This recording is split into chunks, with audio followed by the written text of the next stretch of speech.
নেজাট এলাকায় এখন শোকের ছায়া। পাশাপাশি কিভাবে এই ঘটনা ঘটলো তার পূর্ণাঙ্গ তদন্ত চায় এবং সরকারি সাহায্য চায় পরিবার ও এলাকার মানুষ। কলকাতার লেদার কমপ্লেক্সে ম্যানহোল পরিষ্কার করতে ঢুকে 3 জনের মৃত্যু হয়। তাদের মধ্যে সুমন সর্দার নামে এক শ্রমিকের বাড়ি উত্তর 24 পরগনার নেজাট থানা এলাকায় খবর আসার সাথে সাথেই শোকের ছায়া নেমে আসে গ্রামে। কান্নায় ভেঙে পড়ে তার মা বাবা।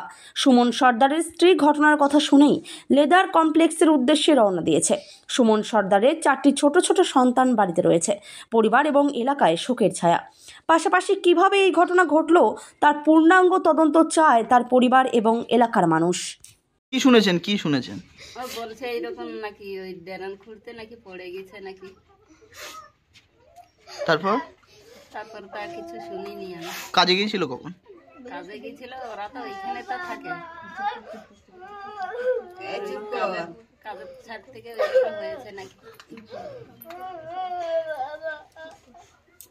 ঠাকুর বলেছিল ঘুরে আসুক, বলেছিল যে কোন ভর্তি থাকে আমাদের। আপনার নাম?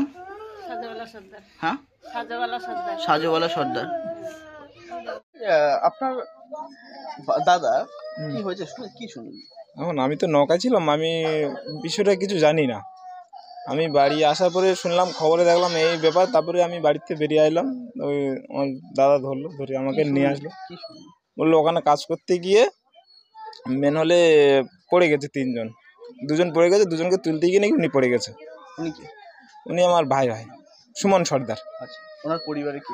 ওনার পরিবারে মা আছে, বাবা আছে। বাবা চোখে দেখতে পায় না, 4টে মেয়ে আছে, ওনার স্ত্রী, আর বাড়িতে দেখার মতন কেউ নেই। কি চান আপনারা?